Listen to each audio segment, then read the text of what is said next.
Okay, now we're going to take a look at the structure of the Senate. The presiding officer of the United States Senate, according to the Constitution, is the President of the Senate. And that President of the Senate is, according to the Constitution, the Vice President of the United States. The Vice President of the United States, according to the Constitution of the United States, is the Senate President. Now, that doesn't necessarily mean that he has very much power, but he is the presiding officer of the Senate. Traditionally, he will preside during ceremonial occasions. Day to day, he's not going to preside because the Senate rules don't give him a lot of authority.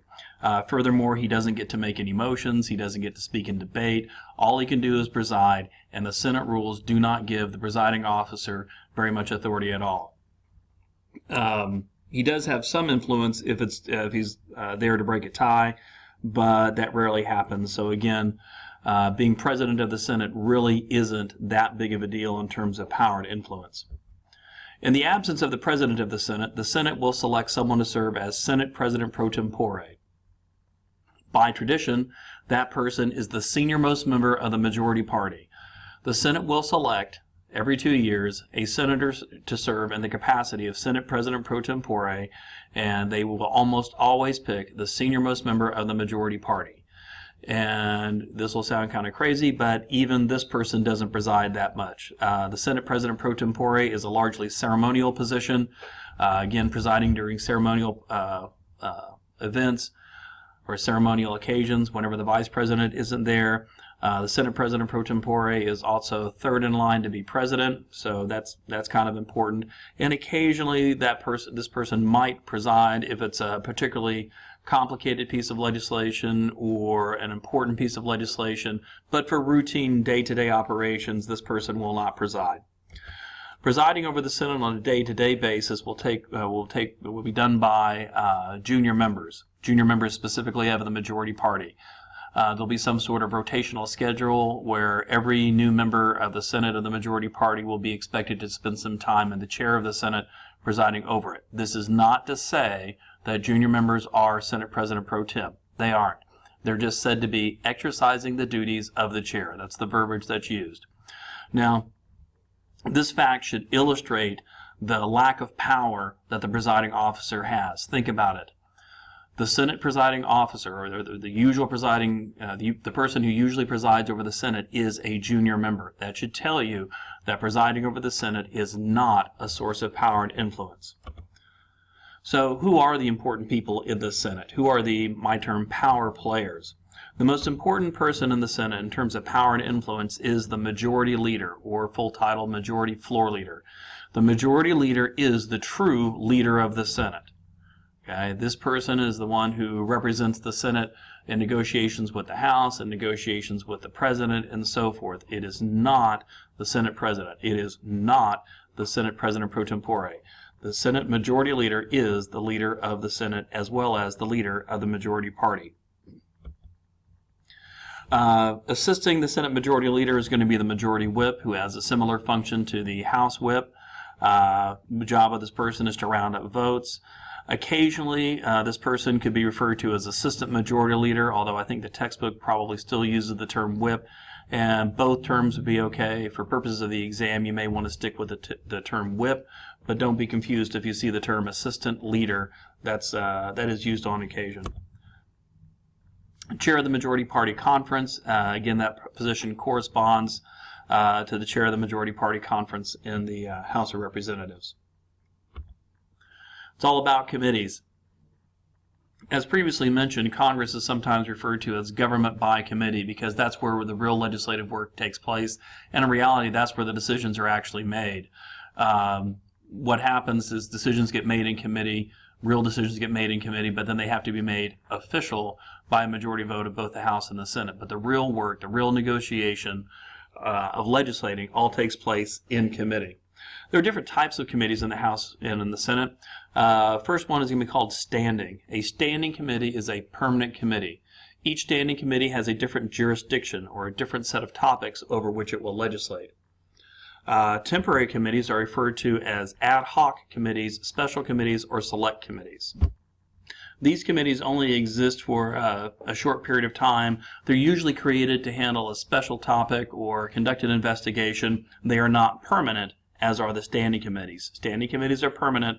Special committees are temporary. Joint committees. Joint committees are composed of both senators and representatives. Typically, it's an equal number of members of both houses. Joint committees can either be standing or special. There are 3 standing joint committees.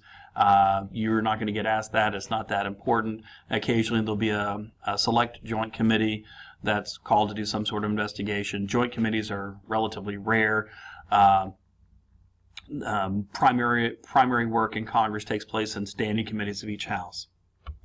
A conference committee. Conference committees are also composed of both House and Senate, but they have House and Senate members, but they have the special function of reconciling differences between the House and Senate version of a bill. Do not be confused between joint committees and conference committees. Joint committees and conference committees are both composed of House members and Senate members. However, conference committees have the specific function of reconciling the differences in legislation on the House and Senate versions of a bill. Okay, so let's take a look at what committees people want to be on. As a general rule, people want to be on committees that relate to their state or district. So if someone is from Oklahoma, then you might want to be on the Energy Committee or the Agriculture Committee. So people tend to focus on committees that have a specific or important relationship to their state or district. Additionally, members of each house want to be on committees that make them more powerful than other members, more powerful than the other members in their chamber. Committee chair. The committee chair is the person who presides over the committee, the meetings of the committee, and sets its agenda. The committee chair, as a general rule, will be the senior-most member of the majority party, seniority being determined as time on that committee. So if you've got someone of the majority party who's spent 2 years on the committee and somebody else of the majority party who's spent 20 years on the committee, the second person will probably be the chairman, regardless of how long they've been in the House or the Senate. So again, the seniority rule says that the senior-most member of the majority party, seniority being determined as time on that committee, will be selected as committee chair. Now, the seniority rule isn't always followed, but it's a really good guide as to who will be selected. Now, in terms of chairman, that is basically parties making the decision. The majority party is going to pick the chairman. If the chairman can't do what the majority party wants, the majority party will find someone who will do what the majority party wants and perhaps may break the seniority rule in terms of appointing a chairman. The ranking member is the senior-most member of the minority party, and that person is the chairman's minority party counterpart. Should the political winds change after an election and the majority party become the minority party and vice versa, we would expect that most of the ranking members would assume the chairmanship of their respective committees, and then the committee chairs would also then in turn be relegated to the status of ranking member. Actually appointing you to a committee will be the Committee on Committees or the Steering Committee. Inside of each caucus, there are organizations that decide what committee you're going to serve on. So, for example, in the House of Representatives, there's 2 conferences. Well, the Organization of Democrats and the Organization of Republicans. And inside the Democratic Party in the House, there's an organization called the Steering Committee or Policy and Steering Committee. And what it does, it decides what committees Democratic members of the House are going to be appointed to.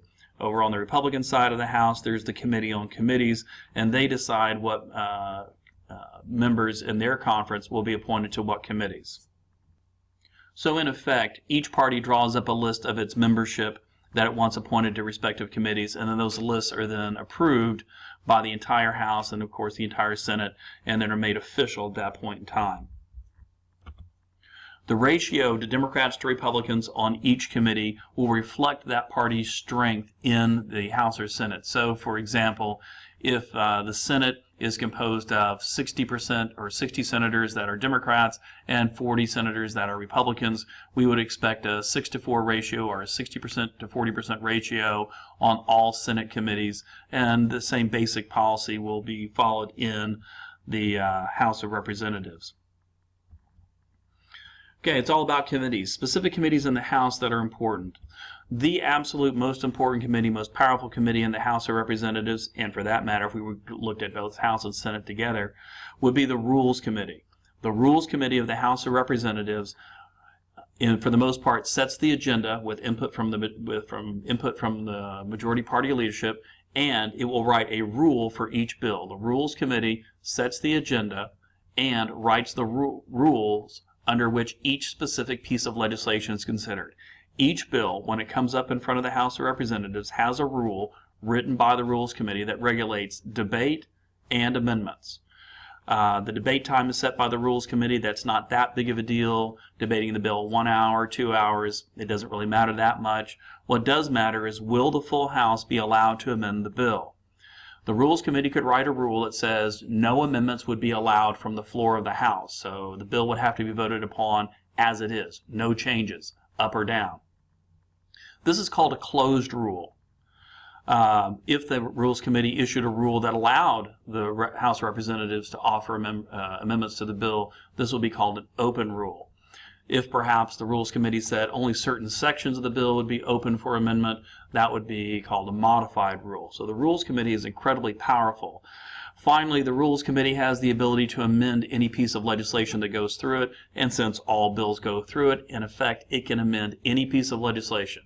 So again, you've got this one committee that sets the agenda for the House of Representatives, writes the rules under which the House of Representatives will consider a piece of legislation, and can amend any piece of legislation it gets. So the Rules Committee is incredibly powerful. There is nothing in the Senate that corresponds to this degree, to this level of power that the House Rules Committee has. The Appropriations Committee in the House of Representatives is responsible for spending legislation. The Appropriations Committee will write the bills that will appropriate money from the Treasury to be spent for different purposes, allocating money to various government agencies, allocating money to states, and so forth. Members of the House of Representatives want to be on the Appropriations Committee so that they can secure PORT, or earmarks, for their district. Public works, bridges, roads, dams, research projects for universities, weapons systems, military bases, whatever can be built or bought that benefits a member's district, the member will have a much more likelihood of being able to secure if he or she serves on the Appropriations Committee. Again, the Appropriations Committee is responsible for spending the money.